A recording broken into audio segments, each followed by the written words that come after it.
ভারতীয় সংবিধানের মৌলিক অধিকার কম্পিটিটিভ পরীক্ষার জন্য কিন্তু দারুণ জরুরি একটা টপিক। চলুন দেখে নেওয়া যাক। শুরুতেই একটা ক্লাসিক প্রশ্ন, যেটা পরীক্ষাতে প্রায়ই আসে। উত্তরটা হলো পার্ট 3, আর একেই বলা হয় আমাদের সাংবিধানিক অধিকারের মূল ভিত্তি। এবার গভীরে যাওয়া যাক।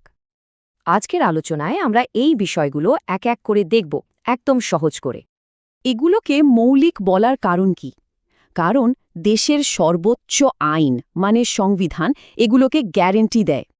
এর ইতিহাসটাও কিন্তু বেশ ইন্টারেস্টিং। প্রেরণা এসেছে আমেরিকার বিল অফ রাইটস থেকে।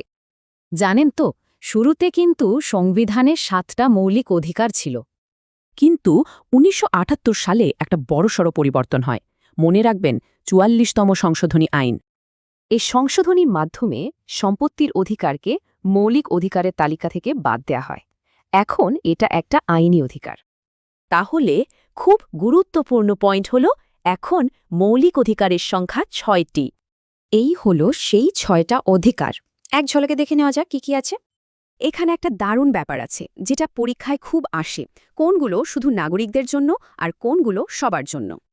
আর্টিকেল 14তে দুটো কনসেপ্ট আছে, একটা ব্রিটিশ, অন্যটা আমেরিকান। দুটো মিলেই তৈরি হয়েছে সমতার অধিকার। আর্টিকেল 17 অনুযায়ী অস্পৃশ্যতা পুরোপুরি নিষিদ্ধ, আর এটা একটা অ্যাবসলিউট রাইট, মানে কোনো ব্যতিক্রম নেই। এরপর আসছে আর্টিকেল 19, যেখানে 6টা স্বাধীনতার কথা বলা আছে, তবে হ্যাঁ, কিছু বিধিনিষেধও রয়েছে। আর্টিকেল 21, মানে জীবন ও ব্যক্তিগত স্বাধীনতার অধিকার। এর পরিধি কিন্তু অনেক বড়। আর 21-এর সাথে জুড়েছে 21A, শিক্ষার অধিকার। এটা 86তম সংশোধনীতে যোগ করা হয়েছিল। ড আম্বেদকর আর্টিকেল 32কে কি বলেছিলেন জানেন? সংবিধানের হৃদয় ও আত্মা। এর জোরেই কিন্তু সুপ্রিম কোর্টে যাওয়া যায়, আর কোর্ট 5 ধরনের রিট জারি করতে পারে। যেমন ধরুন হেবিয়াস কর্পাস, এর মানে হল বেআইনিভাবে কাউকে আটকে রাখা যাবে না। আরেকটা হলো ম্যান্ডামাস, এটা হলো সরকারি কর্তাদের নিজেদের কাজ ঠিকমতো করার জন্য কোর্টের নির্দেশ।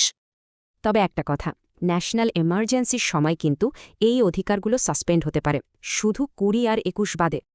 এতেই একটা বড় প্রশ্ন ওঠে, কোনটা বেশি জরুরি, ব্যক্তির স্বাধীনতা নাকি দেশের সুরক্ষা?